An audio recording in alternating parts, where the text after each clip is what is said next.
মোদীর মন্ত্রিসভায় সংখ্যা কমলো মহিলা নেত্রীর। কতই বা ছিল আগে, আর কোথায় গিয়ে বা দাঁড়ালো? রবিবার সন্ধ্যায় প্রধানমন্ত্রীর শপথ নিয়েছেন নরেন্দ্র মোদী। তার সঙ্গে শপথ নিয়েছেন ৭১ জন মন্ত্রী, যার মধ্যে ৩০ জন নিয়েছেন পূর্ণমন্ত্রী এবং ৪১ জন নিয়েছেন প্রতিমন্ত্রী।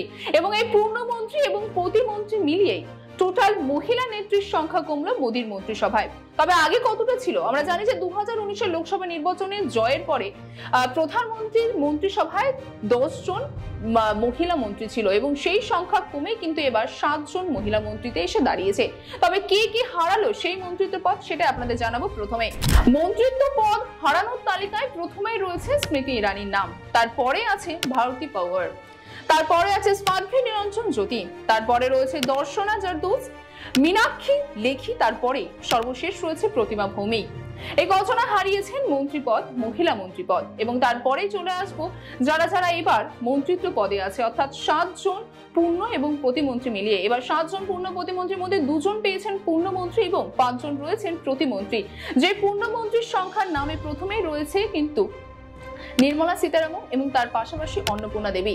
নির্মলা সীতারামন আমরা জানি যে তিনি অর্থমন্ত্রী ছিলেন এবং অর্থমন্ত্রীতে পদে তিনি কিন্তু রাজ্যসভার সদস্য ছিলেন। তিনি এবার লোকসভা নির্বাচনে কিন্তু তিনি দাঁড়ায়নি এবং এইবার তুলনায়, অর্থাৎ এইবারকে নিয়ে মূলত তিনি কিন্তু 3 বার এই সংসদে তিনি নেত্রী হচ্ছেন এবং ফাইন্যান্স মিনিস্টার হিসেবে তিনি গতবার ছিলেন। তবে এইবার তিনি কোন মন্ত্রিত্ব পাচ্ছেন সে বিষয়ে এখনো কোনো স্পষ্টভাবে কিছু জানা যায়নি। এবং তারপরে রয়েছে অন্নপূর্ণা দেবী। অন্নপূর্ণা দেবী কিন্তু তিনি এবার পূর্ণমন্ত্রী হিসেবে শপথ নিয়েছেন রবিবার সন্ধ্যায় এবং সেখানে কিন্তু আমরা জানি যে ঝাড়খণ্ডে বিজেপির আধিপত্য বিস্তারে অন্নপূর্ণা দেবীর কিন্তু অনেক যোগদান রয়েছে। এবং এরপরে যে সমস্ত মন্ত্রীদের নিয়ে, অর্থাৎ যে প্রতিমন্ত্রী নিয়ে কথা বলবো, তারা প্রত্যেকেই কিন্তু প্রতিমন্ত্রীর শপথ নিয়েছেন রবিবার সন্ধ্যায়, যার মধ্যে রয়েছে 5 জন মহিলা প্রতিমন্ত্রী। যেই প্রতিমন্ত্রীর মধ্যে প্রথমে আমরা কথা বলবো সাবিত্রী ঠাকুরকে নিয়ে। সাবিত্রী ঠাকুর যে কিনা মধ্যপ্রদেশের আদিবাসী নেত্রী এবং মধ্যপ্রদেশ থেকে কিন্তু তিনি মধ্যপ্রদেশের ধার কেন্দ্র থেকে তিনি কিন্তু প্রচুর ভোটে, অর্থাৎ বিপুল ভোটে জয়ী হয়েছেন এবং রবিবার সন্ধ্যায় কিন্তু তিনি প্রতিমন্ত্রী হিসেবে সেখানে শপথ নিয়েছেন মোদীর মন্ত্রিসভায়। পরবর্তীতে রয়েছে নিমুবেন বামভনিয়া। নিমুবেন বামভনিয়া তিনি গুজরাট থেকে কিন্তু যে সমস্ত 3 জন প্রার্থী বিজেপির তরফ থেকে দাঁড়িয়েছিলেন সেই 3 জন প্রার্থীর মধ্যে একজন রয়েছেন এবং গুজরাট থেকে কিন্তু তিনি বিপুল ভোটে জয়ী হয়েছেন এবং রবিবার সন্ধ্যায় তিনি প্রতিমন্ত্রী হিসেবে শপথ নিয়েছেন মোদীর মন্ত্রিসভায়।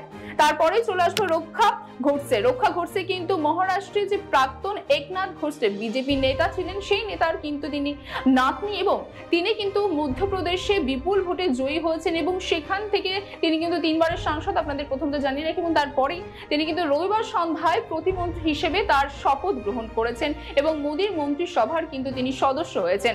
তারপরে চলে আসবো শোভা কারনান্দ্লাজ, যিনি কিনা ছিলেন আগে মন্ত্রিসভাতে, অর্থাৎ তিনি কিন্তু এই গতবারে 2019-এ যে মন্ত্রিসভা ছিল প্রধানমন্ত্রী নরেন্দ্র মোদী, সেই মন্ত্রিসভাতেও কিন্তু তিনি ছিলেন এবং সেই মন্ত্রিসভার পরে এবার আবার 2024-এর মন্ত্রিসভায় তিনি কিন্তু প্রতিমন্ত্রী হিসেবে তিনি শপথ নিয়েছেন রবিবার সন্ধ্যায় এবং তিনি বেঙ্গালুরু উত্তর থেকে কিন্তু বিপুল ভোটে তিনি জয়ী হয়েছেন এবং তিনি কর্ণাটকের 3 বারের সাংসদ। এবং সর্বশেষ যে প্রার্থী যিনি প্রতিমন্ত্রী হিসেবে রবিবার সন্ধ্যায় শপথ নিয়েছেন মহিলা প্রতিমন্ত্রী হিসেবে, তিনি হলেন অনুপ্রিয়া প্যাটেল। অনুপ্রিয়া প্যাটেল তিনি কিন্তু উত্তরপ্রদেশের মির জাফর যে লোকসভা কেন্দ্র রয়েছে সেই কেন্দ্র থেকে কিন্তু তিনি প্রার্থী হয়ে দাঁড়িয়েছিলেন বিজেপির তরফ থেকে এবং সেখানে কিন্তু তিনি বিপুল ভোটে জয়ী হয়েছেন এবং বিপুল ভোটে জয়ী হওয়ার পর তিনি কিন্তু রবিবার সন্ধ্যায় প্রতিমন্ত্রী হিসেবে তার শপথ নিয়েছেন। এবং আপনাদের জানিয়ে রাখি যে এর আগে কিন্তু তিনি মন্ত্রিসভায় বাণিজ্য বিভাগের প্রতিমন্ত্রী ছিলেন। যদিও এই 7 জন পূর্ণমন্ত্রী এবং প্রতিমন্ত্রী শপথ নিয়েছেন রবিবার সন্ধ্যায়, কিন্তু কে কোন মন্ত্রিত্ব পদে রয়েছেন তা কিন্তু এখনো স্পষ্ট নয়। আজ অর্থাৎ বলতে পারি যে সোমবার বিকালে কিন্তু প্রধানমন্ত্রীর এই মন্ত্রিসভার যারা শপথ নিয়েছেন সেই মন্ত্রিসভার সদস্যদের নিয়ে একটি বৈঠক হওয়ার কথা আছে এবং কানাঘুষো এটাই চলছে যে এই মন্ত্রিসভার বৈঠক থেকে হয়তোবা কে কোন মন্ত্রিত্ব পেতে চলেছে সেই বিষয়ে আমরা জানতে পারবো।